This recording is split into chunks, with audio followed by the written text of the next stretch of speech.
Hi, Tam here. How do you deal with a boss from hell? Well, I've had to deal with a boss from hell. And the lesson I learned from that experience, which was 2 years ago, is that no matter what happens to you, always be true to your own ethics and principles. Always be true to your own ethics and principles, your own core values, right? And if you just follow that, right, no matter what's the end result of your interaction or confrontation with your boss from hell, rest assured that you will be able to sleep at night. Better to do the right thing and have a clear conscience than to compromise your standards and compromise your values for a fistful of cash. Right?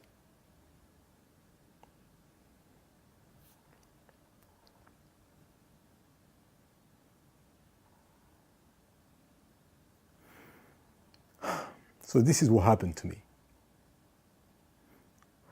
The year is 2015. I had just been assigned this cruise ship. Right? So I was getting a job as a cruise ship physician on a gigantic cruise ship. That ship was sailing out of the great state of Louisiana. We were sailing out of New Orleans in Louisiana, right? It was my first time to get to Louisiana, so, I was excited. A place I'd never been before. New Orleans, and I was gonna be there for like 4 months or something. So yeah, right? So we were based in Louisiana, we were based in New Orleans, and we were sailing out of New Orleans once a week to go to the Caribbean and then back to New Orleans, The story starts beautifully, right? I'm arriving in New Orleans, a place I had never seen before. Got to the airport. There was like a statue of Louis Armstrong at the airport, as I remember. I remember that because, it was,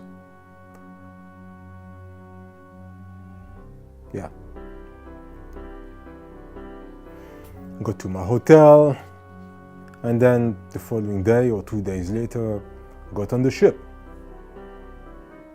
The ship was gigantic.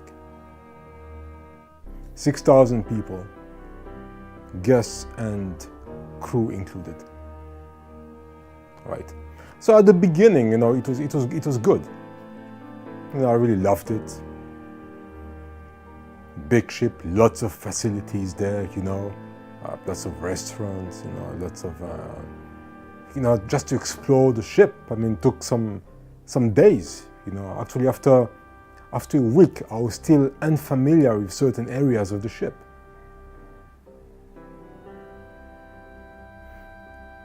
The medical team was great. Got along great with the nurses. Got along great with the second doctor. I was the senior physician on board, and so the head of department. And we worked really well. So far, so good, man. A beautiful story, life on board. On top of that, the ship was going to some places where I had never been before, in the Caribbean.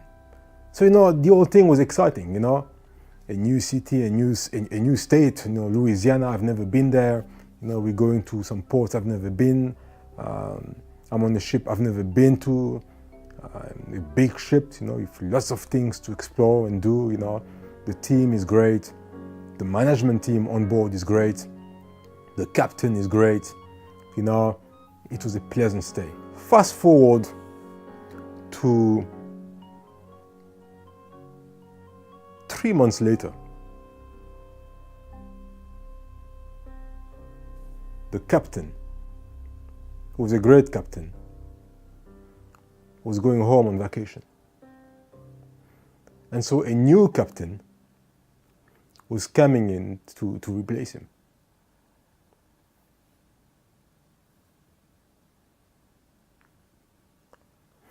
And that's when all hell broke loose. So, our dearest captain goes home, and this new captain comes in. A captain from hell. Now, in my years in the cruise ship industry, right, in the maritime industry, I worked with many different captains. But I had never worked with someone more arrogant, incompetent, and basically, look, that guy was truly just, I want to remain polite here, so I would say he was just a contemptible person, to put it nicely,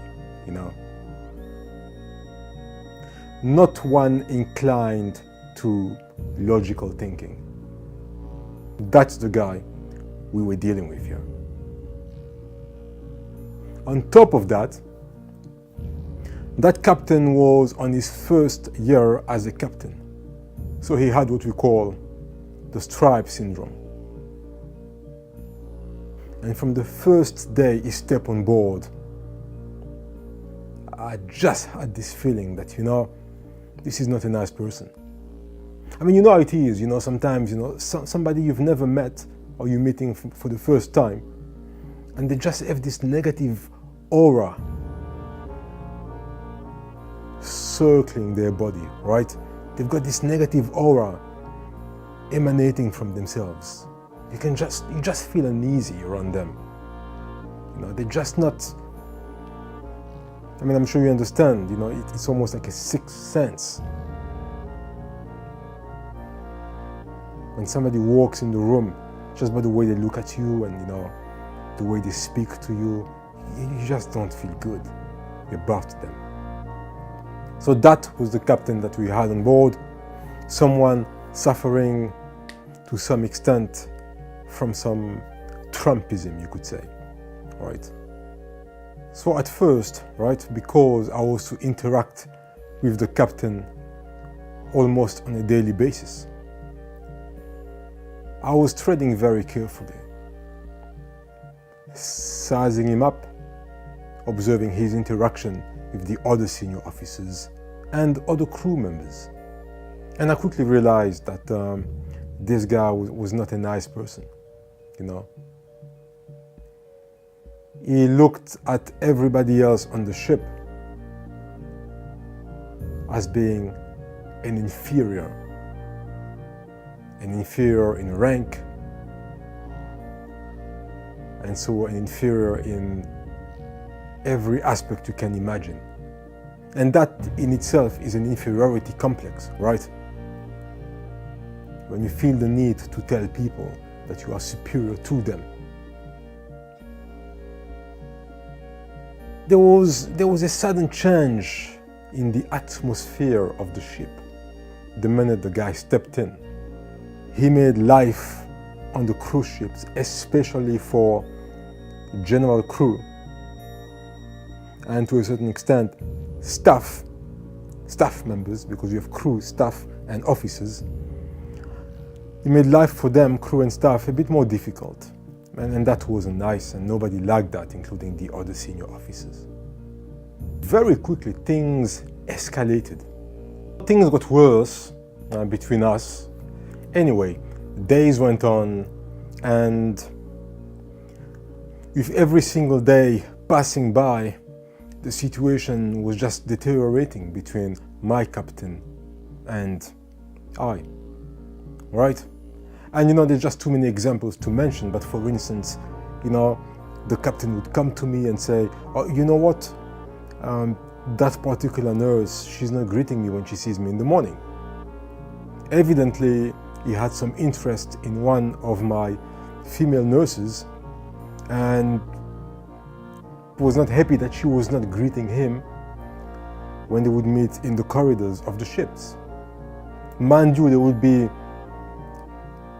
many other crew members, but he would just focus on her and said, she did not greet me. And I would tell him jokingly, come on, Captain, this is not the Navy for real. I mean, you know, not every crew member is supposed to see you and as you're passing by, go like, yes sir, hi sir. No, come on, you know, relax, you know. And he didn't like that. He was saying like, no, I expect to be greeted by her when she sees me again.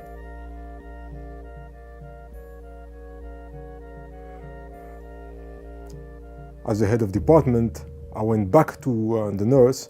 I conveyed the captain's message, but also told her that I would support her 100% if he was to overstep his boundaries. You know, stuff like that, and many other things, you know. And, you know, I think from that point on, things deteriorated even faster.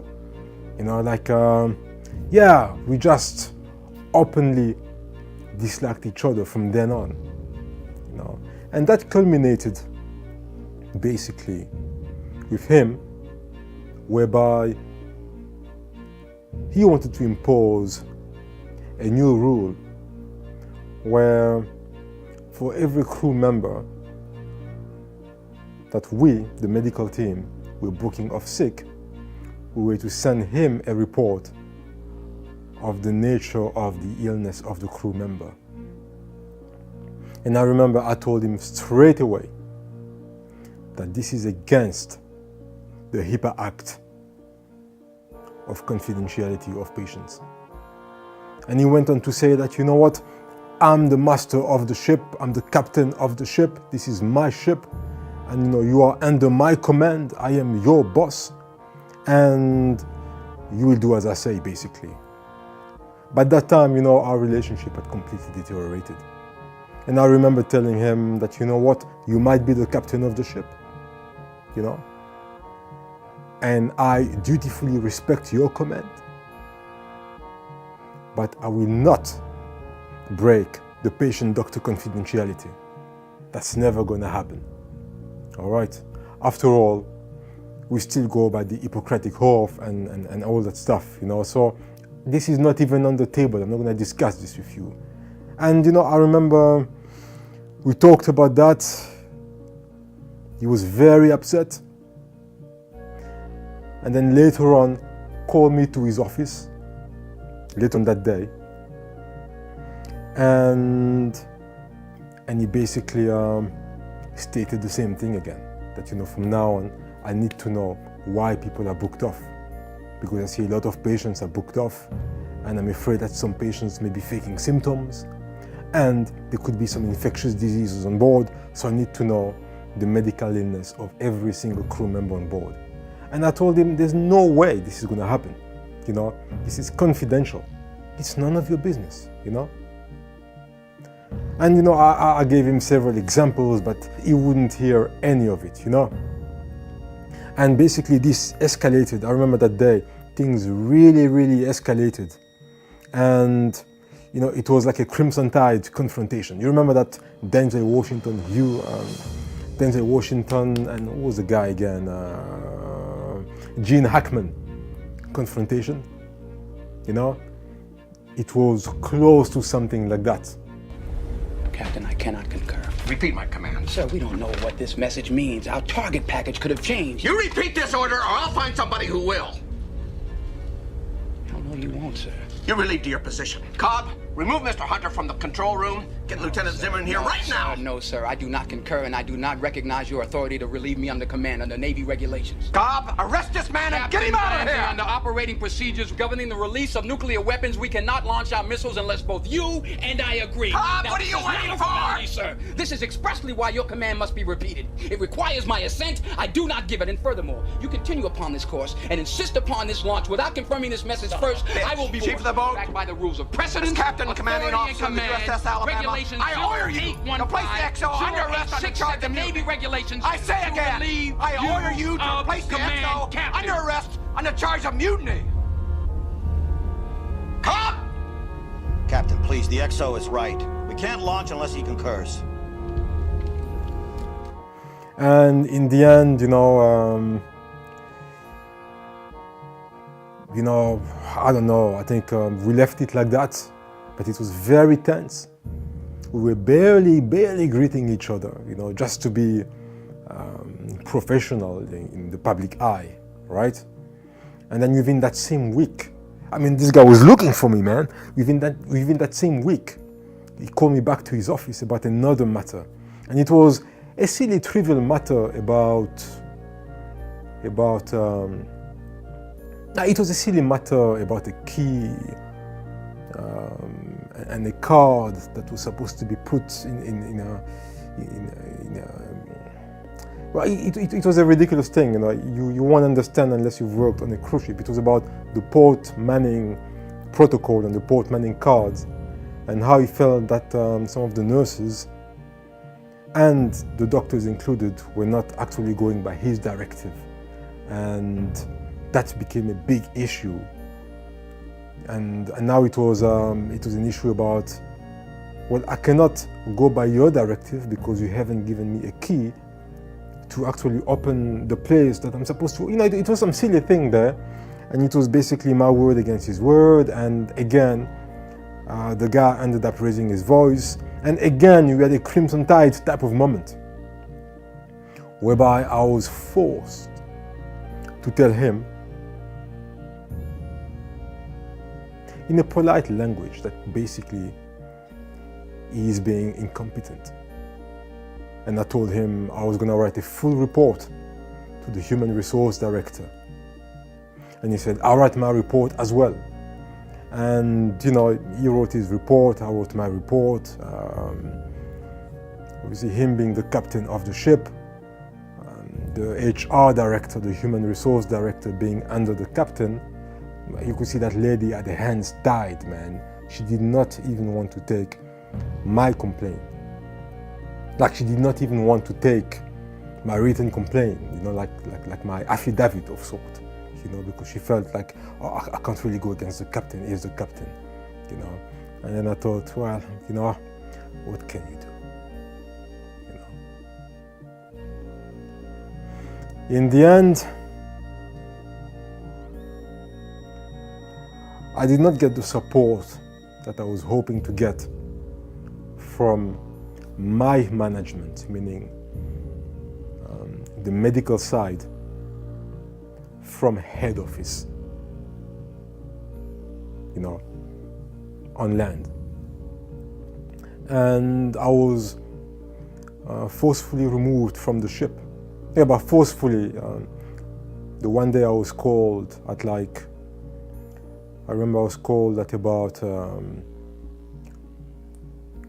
4 o'clock in the afternoon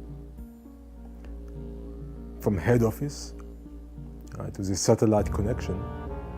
And I was told, listen, tomorrow morning, when the ship is in the beautiful country of Belize, you are to pack your bags, take all your belongings,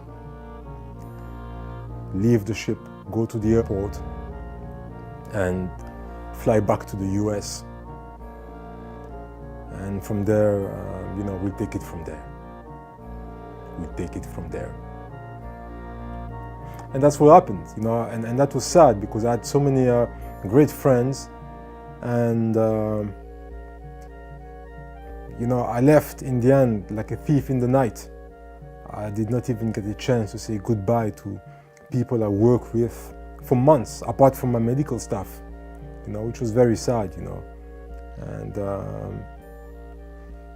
traditionally, when a crew member leaves the ship after some few months, there's a little bit of a get together, you know, a little bit of a party, you know, more of a cocktail party type of thing, you know.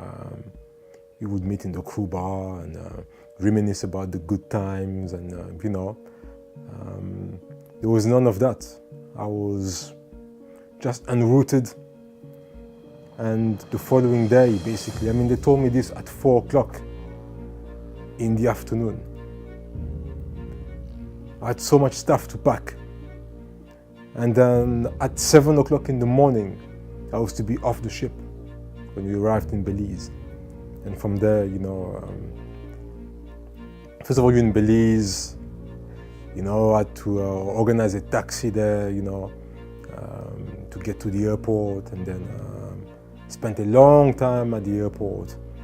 And then after that, you know, I flew back to the States. I flew back to Miami, actually. Yeah, you know. And then later on, I worked on board another cruise ship. You know, it was completely different. It was beautiful. It was nice. You know, but that was sad. You know, it's a bit sad when you stand up for equality. You know, you want your patients to be respected. You know, you refuse to give out personal information about your patient's diagnosis, and you know, you should be supported by the people that have hired you, and you should be commended for that. And when you do that, and they basically treat you like a miscreant, and these people unceremoniously press the eject button and basically, you know, eject you off the ship.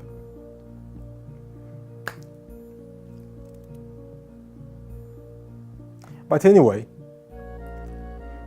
in the end, you know, when I found myself leaving Belize in that plane, you know, flying back to Miami, although I was sad to leave like that, not even saying goodbye, like I said, leaving like a thief in the night, I was maybe in a way relieved to have gotten away from this toxic boss. That was my only bad experience with a captain on the cruise ships.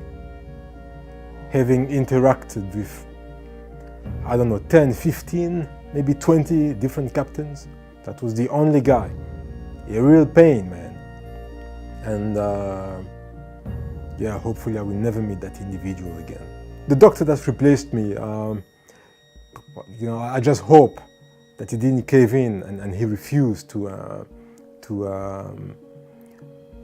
give that captain confidential information about patient's diagnosis. And I just hope that he refused to break that patient-doctor confidentiality, you know. I don't know what happened. I was no longer on the ship. I kept in touch with the nurses via email a little bit, you know, but I never asked anything about that captain, because I believe, like I said before, that when you move on, and try not to carry any baggage with you, you know. So I never allowed myself to be dragged into, oh, you know what the captain has done today, you know what, I was like, I mean, they know it's not, no interest in what he's doing, you know. Yeah, but that's life, man. Never compromise your standards. You know, don't be like a politician. You know, I mean, politicians are the prostitutes of this world. You know, they will align themselves with whoever promises a better life for them, not for their constituency, for themselves, right?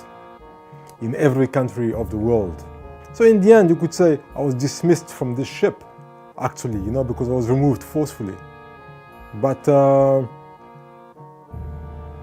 I didn't do anything wrong. In fact, I was standing up for my patients. You know, I was standing up for people who would come to me as patients and confide into me and you know, give me their personal informations and personal stories and medical problems, and expect to be treated with respect and confidentiality. So in the end, I lived by that, and I didn't break my oath, and I'm happy that I did that, and I sleep well at night.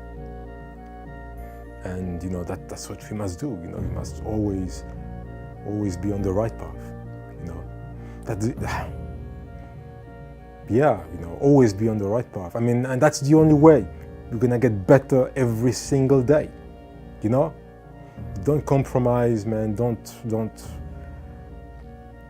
shortchange innocent people who might not be in a position to defend themselves, who don't even know what's going on. Because in the end, I could have just given all these clinical files to the captain or the diagnosis, and my patients on board would never have known.